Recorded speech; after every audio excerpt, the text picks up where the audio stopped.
ఓం సదాశివసమారంభాం వ్యాసశంకరమధ్యమాం అస్మదాచార్యపర్యంతాం వందే గురుపరంపరాం.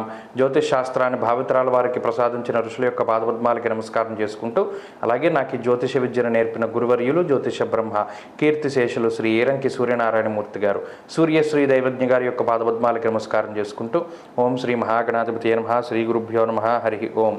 వీక్షకులందరికీ నమస్కారం. ఫిబ్రవరి నెల 25వ తారీఖు లగాయతు మార్చి 2వ తారీఖు వరకు ఉండేటువంటి గ్రహగతుల ఆధారంగా ద్వాదశ రాసుల వారికి ఈ వారం ఏ విధమైనటువంటి శుభాశుభ ఫలితాలు కలగబోతున్నాయో ఈ వీడియో ద్వారా తెలుసుకుందాం. ముఖ్యంగా ఈ వారం ఉండేటువంటి గ్రహగతులను గమనిస్తే మేషరాశి యందు గురుగ్రహం యొక్క సంచారము, అలాగే కన్యారాశి యందు కేతువు, మకరమందు కుజశుక్రుల యొక్క సంచారము, కుంభరాశిలో రవి బుధ శనేశ్వరుల యొక్క సంచారము, మీనమందు రాహు, అలాగే ఈ వారంలో సింహం కన్య తుల వృశ్చిక రాశుల యందు చంద్ర సంచారం ఉండబోతూ ఉన్నది. ఇటువంటి పరిస్థితుల్లో ద్వాదశ రాశుల వారికి ఏ విధమైనటువంటి శుభాశుభ ఫలితాలు కలగబోతున్నా తెలుసుకుందాం. మీన రాశి వారికి ఈ వారం మిశ్రమమైనటువంటి గ్రహస్థితి గోచరిస్తూ ఉన్నది. అయితే ప్రధానంగా ఈ రాశి వారికి లాభస్థానం ముందు ఉన్నటువంటి కుజగ్రహం, లాభస్థానంలో ఉండేటువంటి శుక్రగ్రహాలు, ఇవి రెండు చాలా బలీయమైనటువంటి శుభగ్రహాలుగా చెప్పవచ్చును.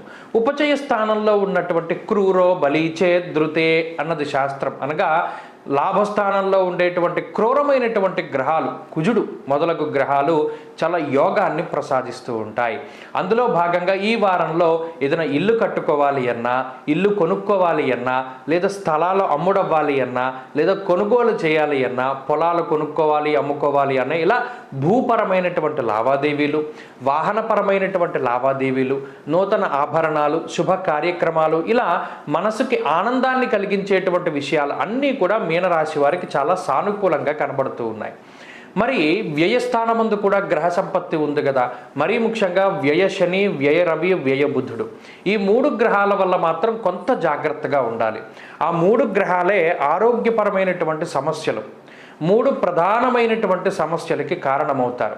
స్వస్థాన నాశనం చేయవా బంధురోగో ధనక్షయం అన్నది శాస్త్రం. అనగా మీనరాశి వారు వారికి వారు డబ్బు ఖర్చు పెట్టుకోకుండా, అనగా మీరు ఒక 100 రూపాయలు సంపాదించారు, అందులో మెజారిటీ ఆఫ్ డబ్బు అంతా కూడా బంధువులకి, మిత్రులకి, లేదా మరి ఏ ఇతరత్ర మిగతా వాళ్ళకి ఖర్చుకి వెళ్ళిపోతుంది. కానీ మీరు సంపాదించుకున్న డబ్బు పెట్టుకుని మీరు ఒక చిన్న బట్ట కూడా కొనుక్కోలేరు. అంటే మీ గురించి మీరు ధనాన్ని ఉపయోగించుకోలేరు. ఇది ఈ గ్రహస్థితి యొక్క సారాంశం. అలాగే మానహ నిర్మణ క్లేశం కృష్యర్ భోజన పల్పస, తినడానికి ఇంట్లో అన్నీ ఉంటాయి, తినడానికి అన్నీ ఉంటాయి, కానీ తినలేనటువంటి పరిస్థితి. అయితే ఇది దేనివల్ల ఏర్పడిందండి?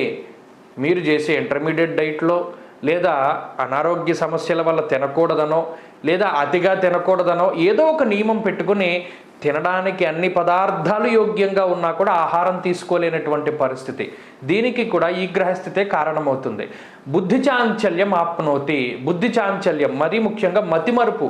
ఏదైనా ముఖ్యమైనటువంటి పనులు, పలానా రోజున పని చేద్దాం అనుకుంటే ఆ రోజే పడుకుంటారు, ఉదయాన్నే ఈ పని చేద్దాం అనుకుంటారు, మర్చిపోతారు, ఆ రోజే. నిజానికి ప్రతిరోజు 5ంటికి మెలకు వచ్చేటువంటి మీకు ముఖ్యమైనటువంటి పనున్న రోజున 8 వరకు మెలకు రాదు. దానికి కూడా ఈ గ్రహస్థితే కారణం. ఇటువంటి వాటన్నిటికీ కూడా ఈ గ్రహాలే కొంత ప్రభావాన్ని చూపెడుతూ ఉంటాయి. అయినప్పటికీ గురుబలం ఉన్నది, కుజబలం ఉన్నది, ఏ విధమైనటువంటి ఇబ్బంది లేదు, చంద్రబలం కూడా ఉన్నది. కాబట్టి ఆరోగ్యాభివృద్ధి, ఐశ్వర్యాభివృద్ధి, అలాగే పేరు ప్రఖ్యాతలు, ఉద్యోగపరమైనటువంటి వ్యాపారపరమైనటువంటి విషయాల యందు ఎదుగుదల అనేటువంటివి మీనరాశి వారిలో కనబడుతూ ఉన్నాయి.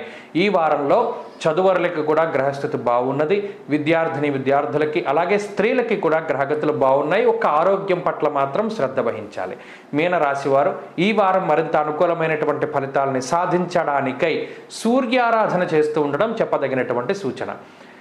ఆదిత్య హృదయం కానీ సూర్యాష్టకాన్ని కానీ పఠిస్తూ ఉండడం మంచి ఫలితాన్ని ఇస్తుంది. ఈ వారంలో కలిసి వచ్చేటువంటి రోజు మంగళవారంగా చెప్పవచ్చును. అదృష్ట సంఖ్య 5, అదృష్ట వర్ణము ఎరుపు. స్వస్తి.